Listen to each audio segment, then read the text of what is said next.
What is going on, my homies? We're gonna do a video that I literally have never ever done before, which surprises me. I was going back in my videos and I'm like, have I never seriously done this video? And I haven't. And we're gonna talk about metal. You know how you go in McDonald's and like you go up to the cash register and buy your double cheeseburger or whatever, and the person's got like metal dangling all off their face, and you're like, okay, we're not gonna talk about that. We're gonna talk about this kind of metal.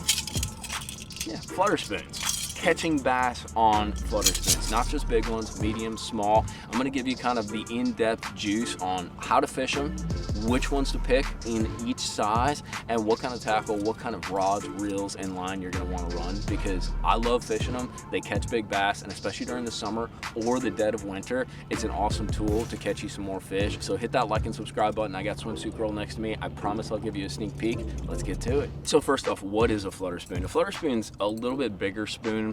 Basically, there's jigging spoons and flutter spoons. It's something usually that you're gonna cast out more. Maybe not slang it like a million miles out, but you're gonna get it out in front versus a jigging spoon, which oftentimes you're fishing more vertically.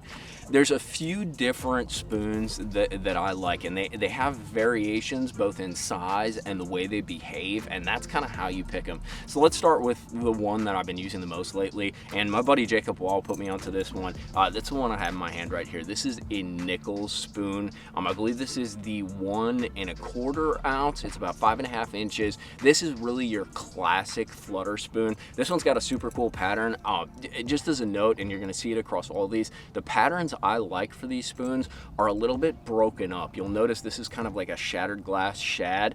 I like that because you don't get just a straight mirrored reflection when that spoon is going up and down in the water column. I think it's a little more natural because obviously, you know, like fish have scales, right? So when they reflect in the water, it's sort of a dispersed light reflection versus one big like shadow flashing mirror looking thing. So shattered glass, broken up patterns. Another little trick you can do is if the spoon that you like only comes in just a straight chrome look, grab yourself a little sandpaper, really light grit, and go this way and go this way, and you actually sand it a little to break up that pattern. The reason the nickels is kind of cool is because of the way it falls. So one of the downsides to it is it doesn't fall super fast, but what it does is it has a very subtle kind of roll fall as it goes down after you snap it up.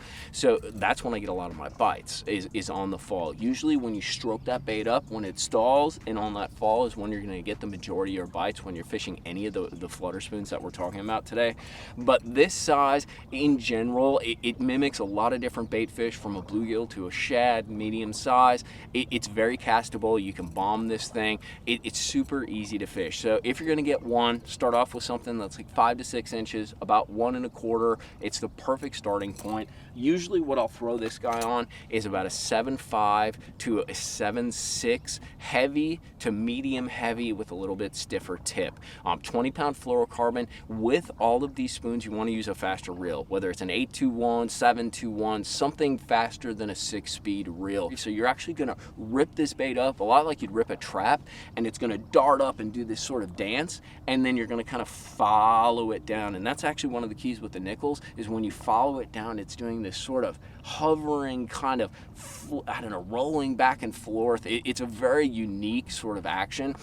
But you don't need super light line. One, because it is a heavier bait. We talked about it weighs about 1 1/4, 1 1/2. Some of the spoons I'm going to show you weigh up to like 2.5, 3 ounces.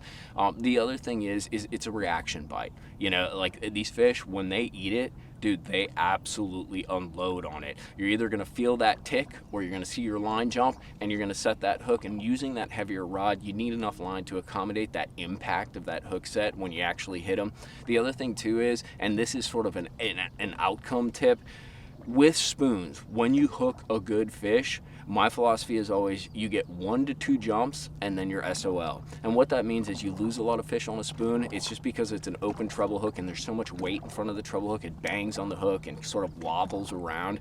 It's not super like fun and sportsmanlike, but the best way to land a spoonfish is when you hook them, you reel. And you reel, don't give them any drag, don't play the fish, do not let them jump.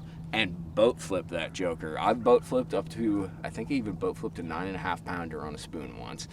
The reality is the more they jump, the more opportunities they have to throw that hook and really just lose a lot of fish. Even if you're upgrading hooks, you know, going to those triple grips, going to a stouter hook, it just happens because there's all that weight out in front of it. And I'll show you a little sneaky one that I got. It's this guy too. And it's a Nichols once again, but this guy's only about, I think it's 4.5 inches, weighs about 3/4 of an ounce. It does get down a little bit slower. One little trick you can use when you're casting these spoons out and you want them to get down fast, cast it out, let it sink for about a second, and just pop your rod tip. What actually happens is the spoon is falling like this, right? It rights the spoon upright, and that spoon falls directly down, so you're able to get down to where you want to get down to and start fishing a lot quicker. So a little bit shorter, a little bit lighter. I'll throw this on like a 7.3 medium heavy, still like 18 to 20 pound fluorocarbon. I still like that heavier line because I'm still jerking it up and I'm still getting a reaction bite. The other thing too is it allows this thing, using that heavier line, to fall a little bit slower, so I think it just adds to the presentation. If you're looking for something that goes a little faster up and down, as we talked about, that Nichols has a very slow roll as it goes back down to the bottom after you're jerking it up. This is actually a Talon. I'll put links to all these at Tackle Warehouse down in the description box. This is a Talon flutter spoon or casting spoon. What's nice about the Talon is it has a different action. What's crap about the Talon is literally the gear, the terminal tackle it comes with is crap. Like total crap. The Nichols comes with a good hook, a good swivel. This guy comes with nothing. So you have to put a swivel on this guy. I put a little Savage Gear kind of sneaky hook on there. You have to change it out. The biggest difference action-wise that you see between this guy, the Talon, and the Nichols spoon is the Talon falls much quicker. So basically, instead of that slow rolling action, the Talon has more of kind of like a bottom drop sort of roll, I guess. But what you'll find is when you jerk it up, this guy will get down to the bottom a lot faster. You're not going to find yourself following it down for 1,000, 2,000. It's going to be back down to the bottom almost immediately after you jerk it up and give it a little bit of slack. I kind of run like 3 spoons pretty much, and if they're not biting those, I don't bother, because these 3 kind of fulfill all the types of action that I'm looking for, and that's Mr. Mag, like the Ben Parker. This is the beast, dude. 5 years ago, you probably saw this thing blow up. Once again, a Nichols spoon. You can see it has that shattered, broken glass kind of reflection to it. This thing, I think it's like 8 inches. It comes in at like 2 ounces, something like that, 2.5 ounces. I literally throw this on my mat flipping rod. As we talked about when we flip mats, I like a rod that's longer but has some tip to it. So that rod provides me the backbone I need, but it also provides me enough tip to actually work what is an open hooked kind of presentation. So that's a 711 heavy action rod, pretty stout, pretty big. I'll run it on either 20 pound or even sometimes 25 pound fluorocarbon. Comes with a gaff of a hook. The reason I like that rod too is I'm still boat flipping these fish. You would be amazed at the size of fish. Every fish will bite this. I've literally caught like 10-inch fish on this thing, but when it comes to the big ones, you almost have to boat flip them because there's so much weight, so much clunk to this big metal in front that when you hook them, it's just banging on the hook. You gotta be boat flipping these fish. It seems so counterintuitive, but really, in my opinion, that is the best way to like close the deal on these guys.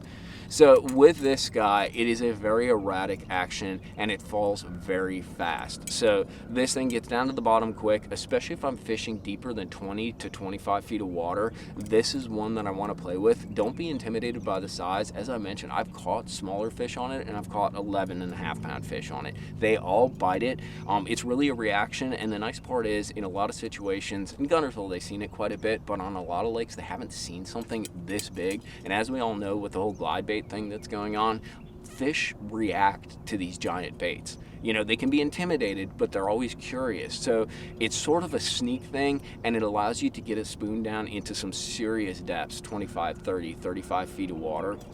When you're fishing this thing, you're doing the same kind of retrieve where you're jerking it up. What you'll find though is just like that talon spoon, it gets down very quickly. So you got to kind of jerk it up. And oftentimes what I'll do is, like we talked about stalling a trap, I will jerk it up and leave my rod tip up for just a second and then try to follow it down to slow that fall just a hair. I don't want my line super taut when it comes to a spoon, because you want the spoon to have enough looseness in the line, enough slack, not total slack, but sort of controlled slack to do the roll that it needs to do. But at the same time, with this big guy, it falls so quick, you need to control it a little bit more than some of those smaller spoons. The other things that you can do is a double pop.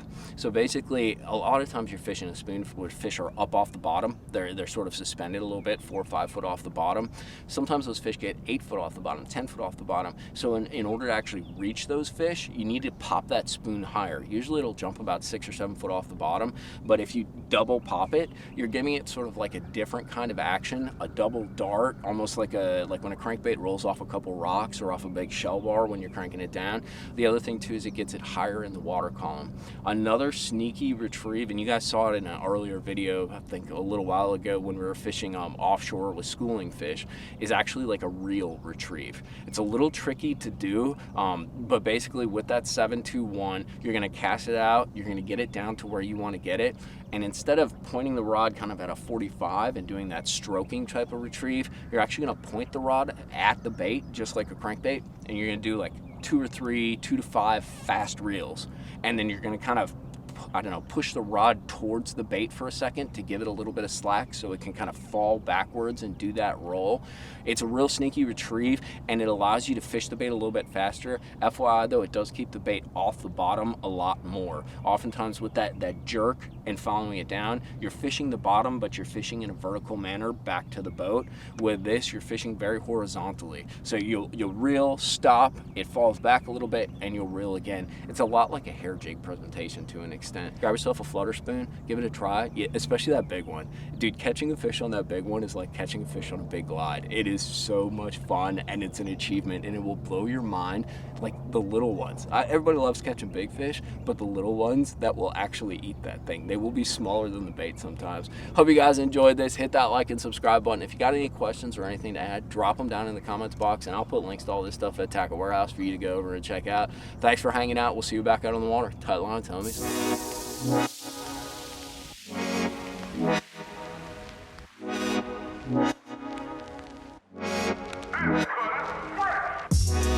What?